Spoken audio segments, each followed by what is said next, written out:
Kasipul nigi jogo mbulu moyo luf prauchiel kod abirio kama gintiere ka kuonde gi duto e WhatsApp beach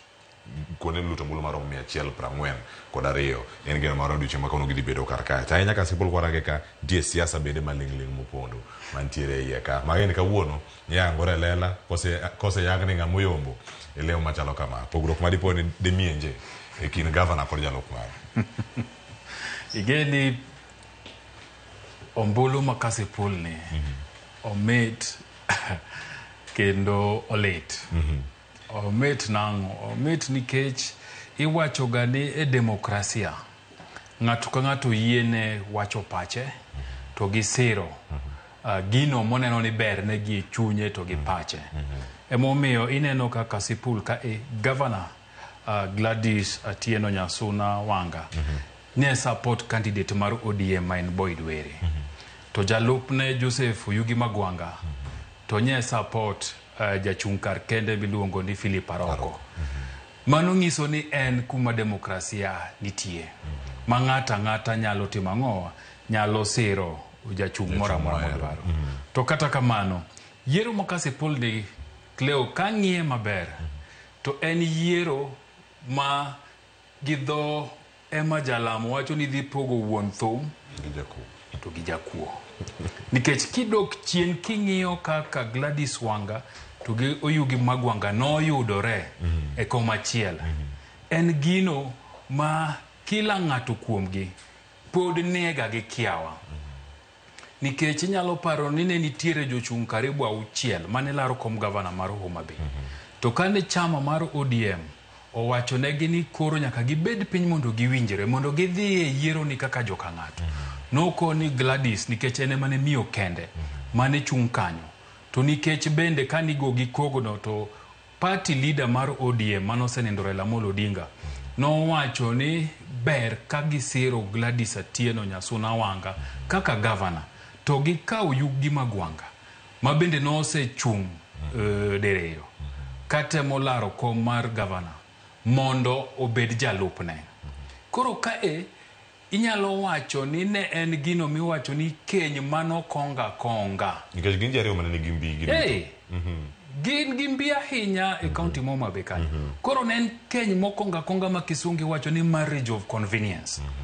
koro ing'eni sama untie marriage of convenience ni en ni ng'ato ka ng'ato bende pod nigi gige moko modwa notim ang'owa modwa noluw so tek mondo ji owuoth kanyakla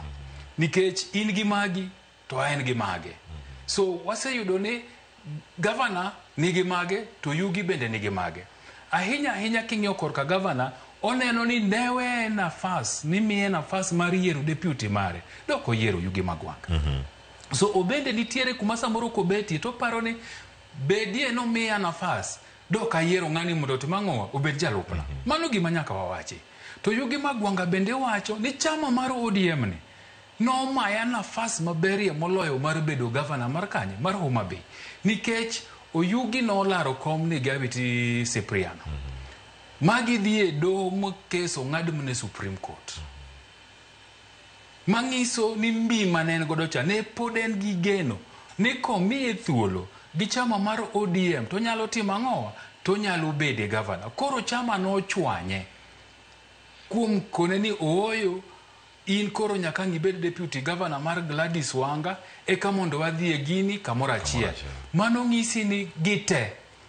gin gito gi nyawadgi nitiere kaka Oyugi neno governor to nitiere kaka governor neno ng'awa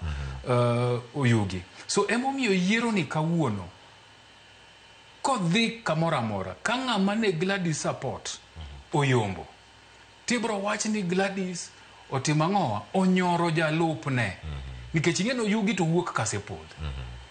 mang'iso ni siasa mar Homa Bay Governor Gladys Wanga koro nyalo chung'ie motegno moloyo kowacho ni e Homa Bay ka an e ruodh Homa Bay ene mungirore to bende kirange kar kanyo Kasipul kanyo gisebedo ka giwacho kinde ma campaign ni ok wadwa jooko mondo mi odonj kar ka jo Kasipul omi thuolo mar yiero ng'atgi giwuon mano kama gitiere kar kacha to jogo ma bende siro